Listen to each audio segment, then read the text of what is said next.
saúde e você. Oferecimento Unimed João Pessoa. Cuidar de você, esse é o plano. Muito bom dia, chegou o fim de semana. Eita que o mês de março passou rápido, estamos nos despedindo do mês de março. E hoje temos assuntos muito importantes para você manter bem a sua saúde, manter a sua saúde em dia. Nesta edição vamos saber qual é a diferença entre enxaqueca e dor de cabeça. Um especialista vai tirar todas as nossas dúvidas sobre esse assunto. E mais, gosta de frutas? Então vamos saber o que o abacate e o mamão e também a tangerina têm a oferecer à sua saúde. Tudo isso e muito mais a partir de agora no programa Saúde Você.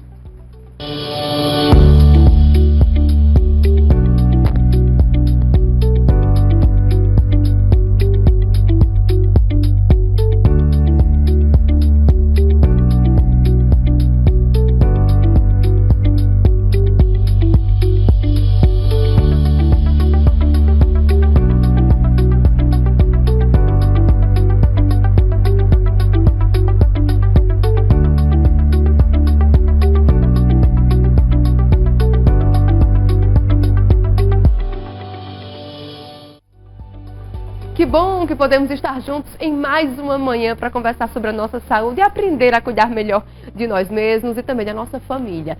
E a gente já começa essa edição falando de um assunto extremamente importante, do uso da garrafinha de água. Aquela garrafinha que está sempre com você. Cada vez mais as pessoas estão aderindo a esse hábito de levar a garrafinha para o esporte, para o trabalho, né? Em todos os lugares está com ela ali a boa companheira. Mas você sabe que é importante que também mantemos a higiene dessa garrafinha? Está lavando corretamente? Você está lembrando de lavar a sua garrafinha? E pois é, então vamos saber qual é a forma correta de fazer essa higiene. Entre um exercício e outro, muita água. Só nesta garrafa cabem quase 2 litros. Você lava ela com qual frequência? Olha, uma vez. Uma vez? Uma vez por dia. Você lava essa garrafinha? Lavo. Semanalmente. Esvazia a garrafinha, enche a garrafinha com esse calorão todo que está fazendo em boa parte do Brasil. Se hidratar é fundamental, isso você já sabe. Agora, na hora de higienizar a garrafa, você percebeu, né? Cada um faz de um jeito.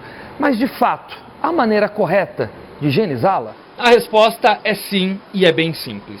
Bucha, água e detergente todo dia, mesmo que você só coloque água na garrafa. Pelo menos uma vez por semana você leve a sua garrafinha para casa e que você faça uma higienização mais rigorosa. Deixe de 15 a 30 minutos numa solução antisséptica. Ou água sanitária, ou bicarbonato, pode ser em pó, né?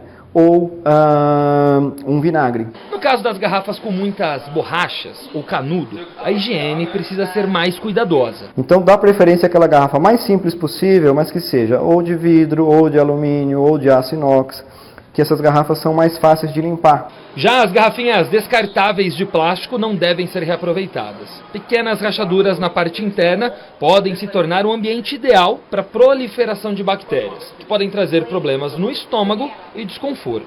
A mesma coisa se você não lavar a sua garrafa corretamente. Não pensei nisso. Nunca parou para pensar? Não. Agora eu vou começar a pensar.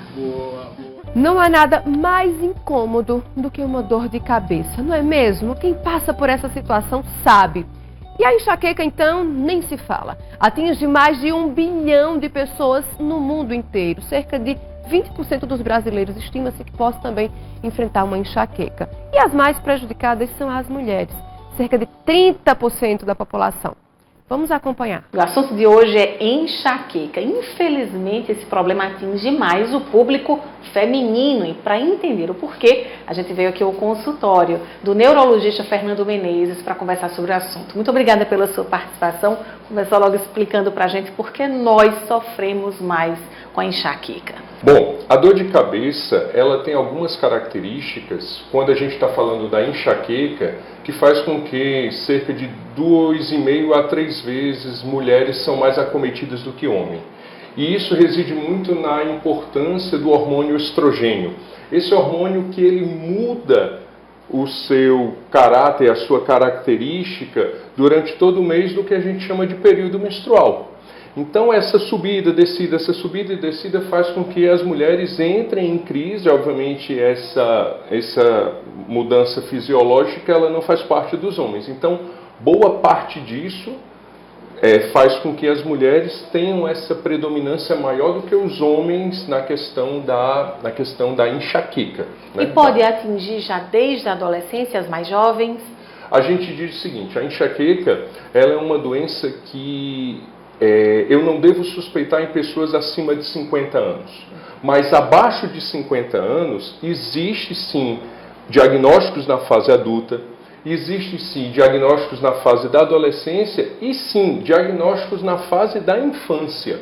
E essas são dores de cabeça que podem pegar ali o paciente, a criança, né, o escolar que a gente chama, com 5, 6 anos, 7 anos, e levar muita preocupação para os pais. Porque não pensar, meu filho é tão novinho para ter enxaqueca, mas pode sim, a enxaqueca pode pegar crianças, né, pode acometer crianças. E aí o caminho é procurar um especialista, que no caso é o neurologista. Isso. Eu digo o seguinte, assim, toda dor de cabeça, por mais que você já tenha lido sobre, preocupar-se ou não com essa dor de cabeça, ela merece ser avaliada por um profissional lá, pelo menos uma vez, ir ao pronto-socorro, para ele dizer para você que é uma dor de cabeça que você não tem que se preocupar, não você inferir isso, entender que é e ficar em casa e se medicar. A gente tem aquela máxima, Thaisa, que a Sociedade Brasileira de Dor de Cabeça diz, 3 é demais. Então, se você está tendo crise de dor de cabeça 3 vezes no mês, durante os 3 meses, isso não é normal. Não quer dizer que seja grave, mas que se precisa investigar e se precisa tratar. E qual a diferença da dor de cabeça para a enxaqueca? Bom, popularmente falando, quando a gente fala de dor de cabeça, a gente está falando de uma grande entidade na medicina que tem várias causas. A dor de cabeça, popularmente conhecida, é aquela dor de cabeça que não é enxaqueca. É a dor de cabeça leve, que aperta, se a gente puder vir aqui no modelo. Eu tenho aqui um modelozinho craniano, então a dor de cabeça da enxaqueca é aquela dor de cabeça que pega mais essa região em cima do olho, aqui na lateral da cabeça, né? É pulsátil, tem enjoo, incômodo com luz, incômodo com cheiro, piora no período menstrual e tem uma característica que é só dela. Quando ela bate, ela lhe bota para cama para você deitar e ficar incapacitado. A dor de cabeça que a gente chama na neurologia de cefaleia tensional é aquela dor de cabeça que ela diz, eu estou aqui, mas ela não te impede de fazer as suas atividades no dia a dia. Você poderia estar muito bem conduzindo a entrevista aqui com a dor de cabeça tensional, mas não a enxaqueca. Né? É uma dor de cabeça que é mais nessa região posterior, em aperto, peso, sensação de capacete, né? que as pessoas reclamam muito, inclusive até motoboys. O tempo que o capacete fica apertando aqui a cabeça, e esse é, no caso, uma ferramenta, um instrumento de trabalho, leva essa classe, né, de trabalhadores ter mais dor de cabeça, o que a gente chama de cefaleia tensional, e não a enxaqueca. Então, mas independente dessa dor de cabeça ou da enxaqueca, a gente tem que avaliar a frequência para ser um alerta. Exatamente. Entrando sempre naquela premissa do 3 é demais. Né? Do 3 é demais. É claro, se eu tenho esse 3 é demais na minha vida, mas eu já sou acompanhado por um médico, por um neurologista, eu vou apenas relatar que ainda há um descontrole, mas que o meu médico ele já está ciente disso e deve mudar a medicação, deve mudar as orientações, mas já não guarda tanta preocupação porque eu já fiz a primeira consulta, já fiz a primeira abordagem. E é interessante que essa dor de cabeça ela surge por vários motivos. Então, uma gripe pode dar uma dor de cabeça, dengue dá dor de cabeça, né? Enfim, ou um esforço físico que é feito ali de forma mais aumentada, dá uma dor de cabeça. Então, tudo afeta a nossa cabeça. Por que isso? Na verdade, a gente tem condições onde a dor de cabeça é sintoma, como você bem falou. e nós temos condições onde a dor de cabeça é a doença. Então, na enxaqueca, a dor de cabeça é a doença propriamente dita.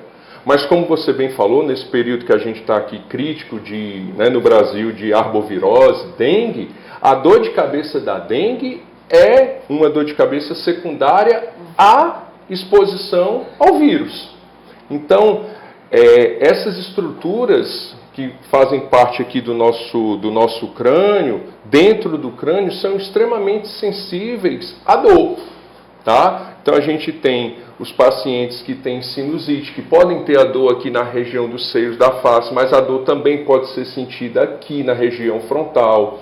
Tem a dor da dengue, tem a dor de cabeça das outras doenças que são da reumatologia, tá? Então, assim, tem dores de cabeça de quem teve um trauma, porque uma coisa é a gente bater a cabeça e dizer que está doendo a cabeça naquele local. Depois de 2 semanas começa a vir uma dor de cabeça diferente do local da pancada. Aí pode ser a dor de cabeça associada àquele traumatismo, né? Tem a dor de cabeça da desidratação, do excesso do álcool, a dor de cabeça da abstinência, da ressaca. Então, ela é uma entidade assim, Thaisa, muito ampla, tem muitas causas e deve ser muito bem investigada.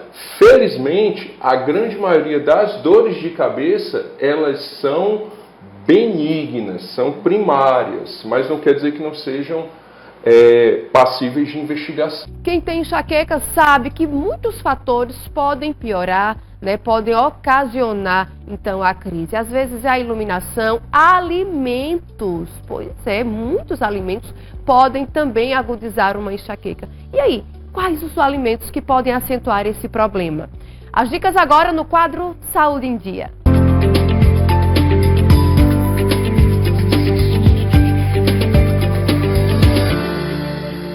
A literatura nos traz alguns alimentos que podem ter correlação com o desencadeamento dessas crises em quem já é propenso para isso, certo? Então, o álcool é um dessas bebidas, desses alimentos que estão correlacionados a isso, tanto a bebida alcoólica como algumas bebidas que possam conter álcool.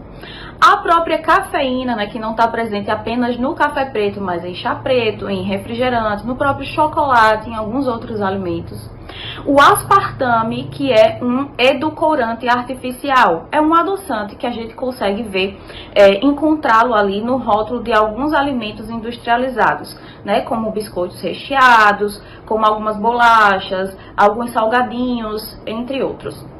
E a gente tem também o glutamato monossódico, que é um realçador de sabor que a indústria usa em alguns alimentos como salgadinhos de pacote, aqueles que a gente compra, como o próprio biscoito recheado e alguns outros alimentos que são ultraprocessados.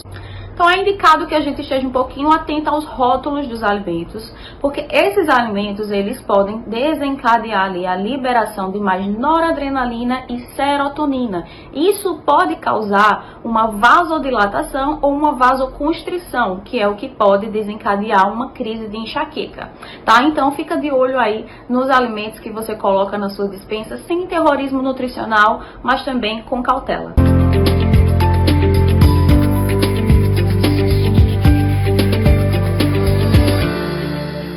Pois é, então, tá? E quem enfrenta esse problema sabe como é difícil. Gente, é importante lembrar de uma coisa: existe tratamento, inclusive preventivo. Então, se você tem crises com frequência, se você já sabe que sofre desse problema, procura ajuda. Não fica assim não, porque prejudica tanto a nossa qualidade de vida, a enxaqueca, não é mesmo? E você também pode tentar descobrir o que é que está provocando essas enxaquecas. Fazendo uma observação da nossa vida, dos nossos hábitos, a gente até quando vai se conhecendo ao longo do tempo, já começa a identificar, poxa, minha enxaqueca acontece mais em decorrência desses fatores, de uma alimentação, o foco de luz. Não, eu tenho enxaqueca quando está se aproximando o período menstrual. A gente vai identificando os fatores e é importante levar essas observações ao médico. E lembrar que é possível prevenir essas crises. Então, busca ajuda. Não acha que essa é uma condição normal, que eu vou ter que aguentar isso. Não pensa assim, não. Busca ajuda e lembrando também que uma melhor qualidade de vida vai também melhorar aí nas suas crises de enxaqueca, vai fazer com que elas apareçam com muito menos frequência. Agora a gente vai a um rápido intervalo, não sai daí que daqui a pouquinho tem mais programa Saúde e Você. Saúde e você. Oferecimento Unimed João Pessoa. Cuidar de você, esse é o plano.